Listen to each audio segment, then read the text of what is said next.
The wind moved softly through the pine trees that morning, carrying with it the smell of snow and wood smoke. The valley was quiet except for the sound of boots crunching through frozen earth. He had been walking since dawn, his pack heavy with traps, tools, and the furs he had traded his strength and patience for all winter. His face was roughened by cold and years of solitude, but his eyes were steady, searching for the cabin he had been told stood near the river bend. People in the nearest trading post had spoken of a woman who lived alone there, a widow who had lost her husband 2 winters back. They said she rarely came to town except when she needed flour or salt. Some said she never spoke much. Others said she still set a plate at the table each night for the man who was gone. The mountain man hadn't paid much attention at the time. But when one of the older trappers mentioned she had been struggling to keep her land after the hard winter, something stirred in him. Maybe curiosity, maybe compassion. He had known the feeling of being alone too long. So after finishing his trades, he decided to stop by her cabin on his way north. By noon, the trees opened to a clearing, and he saw the cabin, small, neat, with a thin column of smoke rising from the chimney. A few hens pecked around the yard and a stack of split wood leaned against the wall. She was out front, bent over a wash basin, her sleeves rolled up, the sunlight touching her hair. He paused, unsure how to approach. He wasn't used to knocking on doors or talking much to people, but she looked up before he could decide. For a long moment, neither of them said a word. The sound of water dripping from the cloth she held seemed louder than the wind. Then she nodded slightly, as if she had been expecting someone all along. "You come from the post?" she asked, her voice quiet but not unfriendly. He nodded. "Just passing through. Thought I'd see if you needed anything."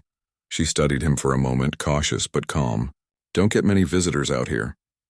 "I don't make much of one," he said, setting his pack down slowly. "Got more furs than I can carry. Thought maybe you could use a few before the next snow hits." Her eyes softened. "You trade?" He shrugged. "Sometimes. Depends on the deal." She smiled faintly then, a small flicker that reached her eyes. "I can offer bread and coffee. Not much else." "That's fair enough." Inside, the cabin was small but warm. The fire burned steady in the hearth and the smell of baking bread filled the air. He removed his gloves and rubbed his hands near the heat while she poured coffee into a chipped cup. Everything around him spoke of quiet strength. The patched curtains, the mended chair, the shelves lined with jars she must have filled herself. They didn't talk much at first. She asked where he'd come from, and he answered in short words. She didn't seem to mind the silence. In fact, she seemed to understand it. Sometimes she looked toward the window, as if listening to something only she could hear. After a while, she asked, "You travel alone?" He nodded. "Always have. Easier that way. Nobody to worry about, nobody to bury." Her hands paused on the cup. "That's one way to see it." He glanced at her then and really looked. She wasn't old, but there was a tiredness in her eyes that didn't come from years. It came from loss. He didn't ask about her husband. The way she looked at the empty chair across the table told him enough. When the bread was ready, she set it down between them, warm and golden. They ate quietly. Outside, the wind picked up, brushing against the windows. "You plan to stay the night?" she asked after a while. "It'll snow again by evening." He hesitated. "Didn't plan to, but I suppose I could. Don't want to be caught in it." She nodded as though relieved, though she didn't say so. "You can take the chair by the fire. It's warm there." He thanked her, and for a while neither spoke again. The light outside dimmed as snow began to fall, slow, gentle flakes drifting through the air. He watched her move about the room, adding wood to the fire, checking the kettle, mending something near the lamp. There was something peaceful about her quiet rhythm. When she finally sat down again, the room had grown dark except for the orange glow of the fire. "You said you trade furs," she said softly. "What do you trade them for?" He thought for a moment. "Salt, flour, tools. Sometimes tobacco." "Nothing special," she smiled faintly. "You must have plenty of furs to live off the land like that." He chuckled. "Plenty, sure, but no one to share them with." The words slipped out before he could stop them. She looked at him, really looked, and for a moment, the fire's light flickered between them like something unspoken. Outside, the snow fell thicker now, pressing against the windows, making the world smaller and quieter. The mountain man leaned back in his chair, feeling the warmth of the fire on his face. It had been a long time since he had spoken to someone without needing to guard every word. She stood and took a blanket from a chest. "You'll need this if you're staying by the fire." He took it from her, their hands brushing briefly.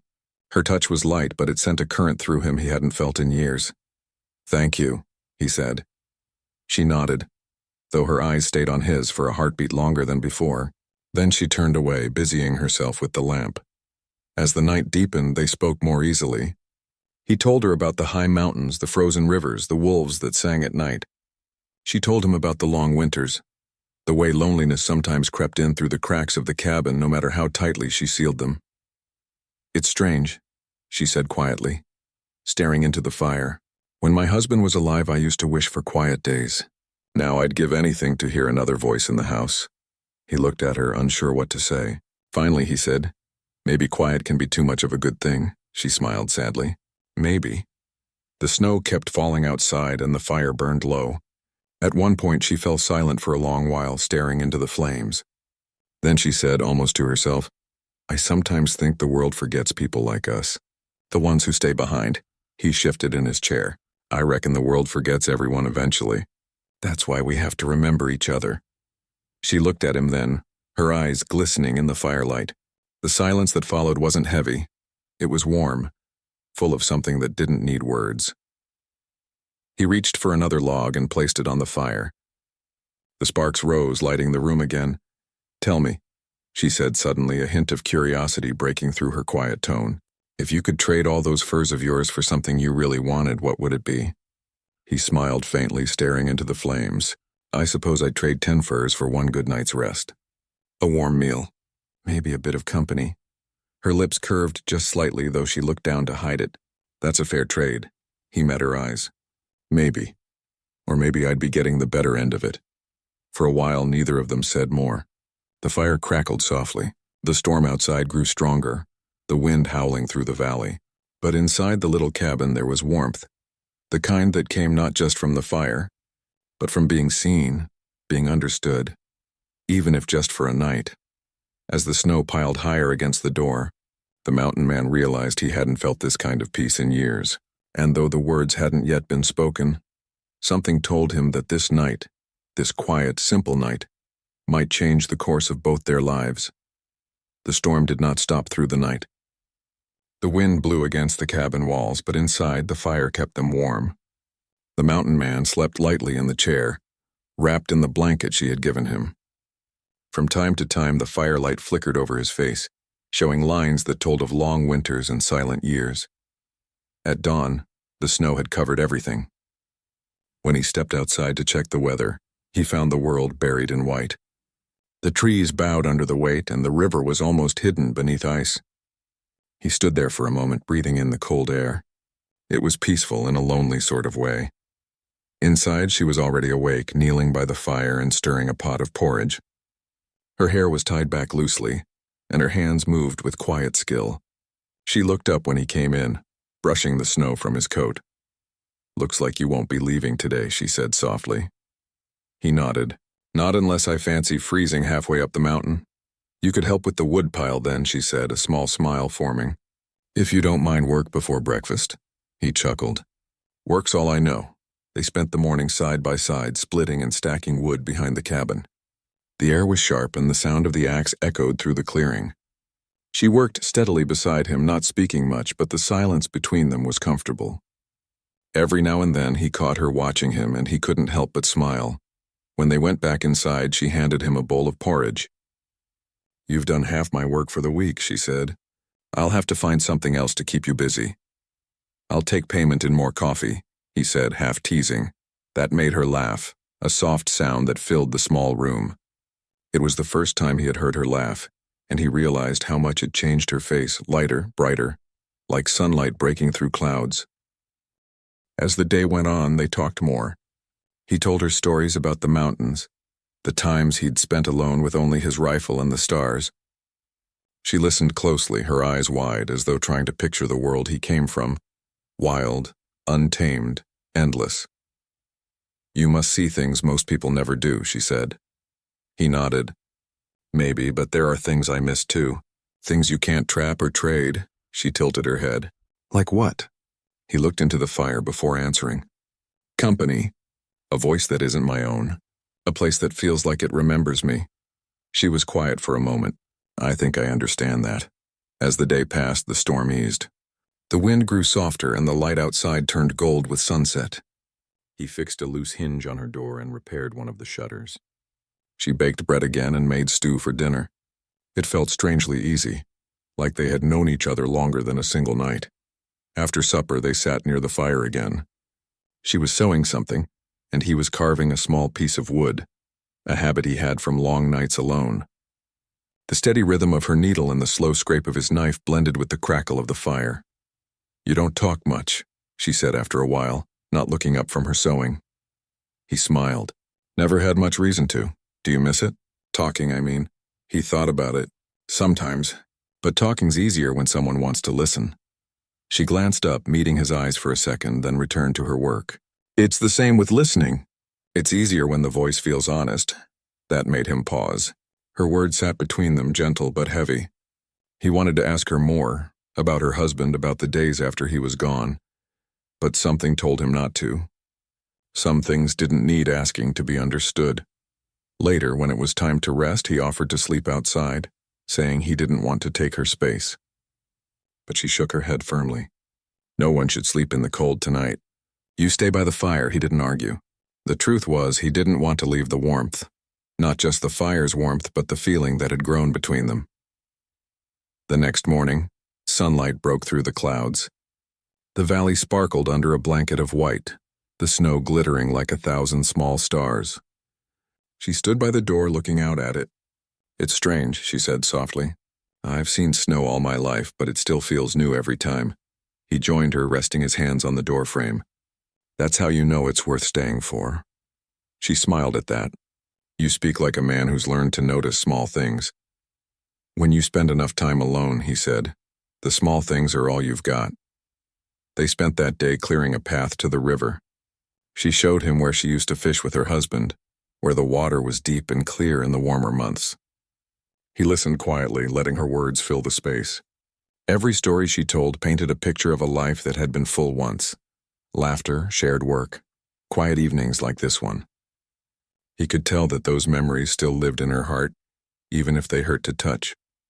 In the afternoon, as they walked back to the cabin, she slipped slightly on the ice. Without thinking, he reached out and caught her by the arm. For a moment, they stood close, breath mingling in the cold air. She steadied herself and gave a small, embarrassed laugh. Thank you, she said softly. He nodded, his voice low. Wouldn't let you fall. They walked in silence after that, the kind that didn't feel empty. When they reached the cabin, she lit the fire again and he hung his coat to dry. There was something gentle in the way she moved, something that drew him in without words. That evening, they shared dinner again. The snow outside was melting slowly, dripping from the roof in soft rhythm. The world was calm, and the air inside the cabin felt alive with quiet energy. You'll be heading out soon, she said quietly, her voice almost uncertain. I will, he said after a pause. Once the trail clears, she nodded. The mountains will miss you, he smiled faintly. Mountains don't miss anyone. Maybe not, she said, looking into the fire. But people do. He didn't answer right away. The words stayed with him, though, simple, honest, and true. He had always believed that living alone made him strong. But now, sitting there in her quiet cabin, he began to wonder if strength meant something else. Maybe the courage to need someone, even just a little. The night grew late, and the fire burned low again. He looked across the table at her, at the soft light touching her face, and felt a quiet shift inside him, something opening, something he hadn't felt in a long time. When he finally spoke, his voice was rough but gentle. You've got a way of making a man forget how long he's been gone. She looked up, her eyes warm, and for a long moment, the silence said more than any words could. Outside, the snow stopped falling. Inside, two people who had lived too long in silence began to remember what it felt like to be seen, and maybe to be found. The morning after the snow stopped, the air was bright and still. The mountains stood sharp and clean against the sky, and sunlight spilled across the frozen land. The mountain man woke early, his breath visible in the cold air, and stepped outside to feel the world again. The storm had passed, but the stillness it left behind was almost too quiet. He looked at the path leading away from the cabin, half buried in snow, and felt something inside him pull in two directions. Inside, she was already awake. She was grinding coffee beans by hand, the sound soft and steady. The cabin smelled warm like bread and wood smoke. When he came in, she looked up from the table, her expression calm, though her eyes said she knew what was on his mind. "You'll be leaving soon," she said quietly. He nodded, brushing the frost from his coat. "The trail's clear enough now. I can make it to the next valley before dark." She poured coffee into 2 cups and set one in front of him. "The weather's good today. It won't stay that way long." He took a sip. "That's why I should go." For a while they said nothing. The only sound was the fire crackling and the clock ticking faintly on the wall. Every moment felt heavier than the one before. She folded her hands around her cup, staring at the steam rising from it. It wasn't just the thought of him leaving. It was the silence that would come after, the empty chair by the fire, the quiet evenings that would return. He noticed her look and felt a pang he couldn't name. "You'll be all right?" he asked. She smiled softly. "I've been all right before." He nodded, but something in her voice made him hesitate. He wasn't a man used to saying much, but the thought of walking away from that small cabin, from her warmth, made his chest tighten. He had lived years alone in the wild, yet this one quiet morning made him feel more human than all those seasons put together. She stood and began tidying the table. "You should take some bread for the trail," she said, "and dried meat. I still have some left from autumn." He didn't argue. He watched her move about the room, her hands steady, her face calm. But he saw the sadness hiding beneath her calmness, and he didn't know how to ease it. He wanted to tell her that he'd thought of staying, that he'd imagined what it would be like to have breakfast here every morning, to chop her wood, to share this small, quiet life. But the words felt too heavy, too real. When he finally spoke, it came out simple. "You've been kind." She turned and met his eyes. "You didn't make it hard to be." He smiled faintly, unsure what to do with his hands. Not everyone would have opened their door to a stranger. "Maybe I needed a stranger," she said softly. "Someone who didn't remind me of what I lost." That stopped him. He looked at her, really looked, and for a moment everything around them, the fire, the ticking clock, the wind outside, seemed to fade. It wasn't just kindness between them anymore. It was something deeper, something neither of them wanted to name for fear it would break the fragile peace they'd found. He finished his coffee and set the cup down slowly. "If I leave now, I can reach the pass by noon." She nodded, though her fingers tightened slightly around the edge of the table. "Then you should go while the light holds." He gathered his things, his rifle, his pack, the bundle of furs. She handed him a small cloth bag with food. Their hands brushed again, and neither pulled away right away. The moment lingered like breath in the cold air. "Thank you," he said quietly. She only nodded. Her lips parted as if she wanted to say something, but no words came. So instead she opened the door for him. The cold rushed in, sharp and clean. He stepped outside, turning once to look back at her. She stood in the doorway, the firelight behind her, her figure framed by warmth and shadow. "Take care," she said softly. He gave a small nod, then turned toward the trail. The snow crunched beneath his boots as he walked, each step pulling him farther from the small cabin and the woman who had changed his winter. The wind picked up again, carrying the faint smell of pine and smoke. He walked until the cabin disappeared from sight, but the image stayed in his mind, her standing there watching him go. Hours passed. The valley stretched wide and white before him. The quiet pressed against his thoughts, and he found himself hearing her voice again, soft and steady. He remembered her laughter, the way she looked out the window at the snow, the sound of her sewing at night. He had told himself he was used to being alone, but now the silence felt heavier than before. He stopped at the ridge to rest. From there, he could see the endless trees and the mountains rising in the distance. The world was wide, wild, and empty. He had lived for years in that emptiness, but for the first time, it didn't feel like freedom. It felt like loss. As the sun sank low, he built a small fire by a fallen tree. He warmed his hands and ate some of the bread she had given him. It tasted of her home, simple, honest, and full of care. The thought of her sitting alone by the fire that night made his heart twist in a way he wasn't used to.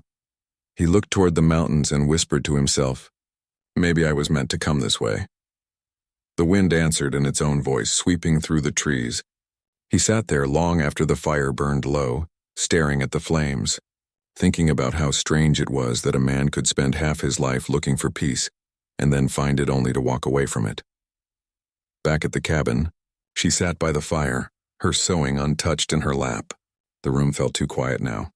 The chair across from her was empty again, and the silence returned like an old visitor. She tried to busy herself, mending, cleaning, baking, but every sound reminded her of him. The scrape of a chair, the creak of the floorboards, even the sound of the wind seemed to echo his presence. That evening, she lit a lamp and stood by the window. The snow had stopped and the moonlight spread across the valley. Somewhere out there, she knew he was walking under the same sky. She whispered a small prayer for him, that the trail would be kind, that he'd find warmth wherever he stopped, and that maybe someday the path would bring him back. Days passed. The storm didn't return, but the air stayed cold. She went about her work as before, yet something inside her had changed. She found herself listening for footsteps that never came. The quiet that once felt safe now felt lonely. Still, she kept going, chopping wood, tending the fire, watching the sky. She told herself he was just a traveler, that he belonged to the wild. But the truth was, she missed him. Not just his voice or his stories, but the calm he brought into her home, the steady presence that made the silence bearable. Far in the mountains, he kept walking, but his thoughts returned to her again and again. Each time he stopped to rest, he found himself looking back toward the direction of the cabin. He tried to tell himself it was better this way, that she had her life and he had his. Yet the memory of her lingered like the smell of wood smoke, clinging to him no matter how far he went. On the fourth night, he reached a narrow pass between two ridges. The snow had thinned and stars filled the sky. He built a small fire again and sat close to it, holding one of the furs he had saved for trade. The warmth touched his face, but it didn't reach the place that felt empty inside. He thought about her words. Maybe I needed a stranger. He had been that stranger, and yet somehow she had become the closest thing to home he'd known in years. He ran a hand over his beard and sighed. The wind carried the scent of pine and smoke again, and it felt like she was near. He looked at the trail ahead, then back the way he'd come. The decision sat heavy in his chest. Ahead was the life he'd always known, cold, solitary, predictable.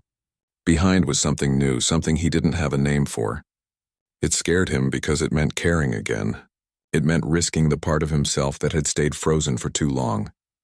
He stared into the dark for a long time, listening to the crackle of the fire. Then slowly he stood. The mountains were quiet, waiting. His breath came out in a cloud of white. He turned toward the south, toward the way back. His steps were slow at first, but steady. The snow whispered under his boots. Somewhere in the distance a wolf howled long and low. He looked up at the stars and smiled faintly. Maybe some journeys were meant to end where they started. And maybe some hearts, no matter how far they wandered, always found their way home. The morning light broke over the ridge as the mountain man made his way back down the path he had just walked days before. His legs ached from the long trek, but he didn't slow down. Something stronger than reason pulled him. A quiet, persistent feeling that he belonged somewhere behind him, not ahead. The wind was sharp against his face and the snow cracked under his boots, but he barely noticed. He had walked alone for years without purpose, but now, for the first time, he felt like he was walking toward something real. The mountains were still and watching as he moved through the narrow pass. Clouds gathered low and the air carried the smell of new snow. He didn't care if another storm came. He only thought about the small cabin tucked away in the valley, the warm firelight, and the woman who had opened her door to a stranger. Back at the cabin, she was out by the woodpile, splitting kindling with slow, steady swings. The air was cold enough that her breath hung in white clouds. The days since he had left had stretched long and silent. She had tried to keep herself busy, but the quiet had grown heavier. Each night she found herself sitting by the fire, listening to the wind, wondering where he was. She told herself she didn't expect him back. But sometimes when the wind shifted just right, she almost thought she could hear footsteps in the snow. That morning she stopped her work for a moment and looked toward the ridge. The sky was pale blue, the trees still heavy with snow. She wiped her hands on her apron and sighed. Just as she turned to go inside, she saw a figure moving along the trail in the distance. At first she thought her eyes were playing tricks, but the figure grew clearer, tall, broad-shouldered, steady. Her heart began to pound. She dropped the axe without realizing it. He walked slower as he neared the cabin, his breath short, his heart heavy with everything he wanted to say but didn't know how. When their eyes met, neither of them moved for a long moment. The silence between them carried every word they hadn't spoken. "You came back," she said finally, her voice barely above a whisper. "I didn't get far," he answered, his tone quiet, almost shy. "Didn't feel right leaving." She looked at him for a moment longer, then stepped forward. "You must be frozen. Come inside." He followed her in, taking off his coat. The warmth hit him like a wave. The smell of bread baking, the soft crackle of the fire. It felt like coming home to a place he didn't know he needed. "I thought you'd be halfway to the next valley by now," she said, handing him a cup of coffee. Her voice trembled slightly as she spoke. "I thought so too," he said, "but the mountains were quiet without your voice in them." She smiled faintly at that. "You and your words," she said softly. "Always simple, but somehow they stay." He took a sip, looking at her across the small table. "You kept the fire going." "Of course," she said. "Didn't seem right to let it go out." For a long time, neither spoke. The fire filled the space between them, warm and alive. Outside, snow began to fall again, soft and steady. It felt like the world was holding its breath. Finally, she said, "You don't owe me anything, you know. You could have kept walking." He looked up slowly. "I didn't come back because I owed you. I came back because I wanted to." Her eyes softened. "And now that you're here," he looked toward the fire, the flames reflecting in his eyes. "Now I'll stay a while. If that's all right?" She nodded once, her throat tight. "It's all right." The days that followed moved quietly, but they were full in ways neither of them had felt in years.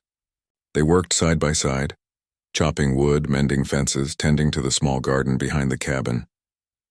The snow melted slowly, revealing patches of brown earth and small shoots of green. Spring was coming, and with it a new rhythm. One morning, as they sat outside mending a fishing net, she said, "I used to think I'd never get used to silence. After he was gone, it felt endless. But now it's different. It's quieter, but not empty." He nodded, his hands busy with the net. "Silence can be kind if you've got someone to share it with." She smiled faintly.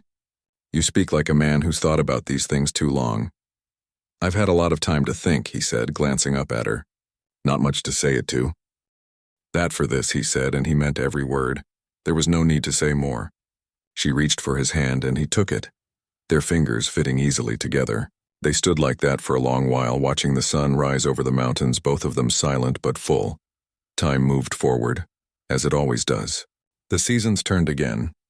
The leaves burned gold and red, the air cooled, and the sound of geese echoed across the sky. They worked to store food for the winter, mending the roof, stacking wood, drying herbs. Life was simple, but every small act felt like part of something greater. One evening, as they sat watching the fire, she said, "You've brought life back into this place. For a long time, it felt like I was just keeping it from falling apart. Now it feels like home again." He looked at her, his voice low. "It is home. For both of us." There was a long pause. The fire crackled softly.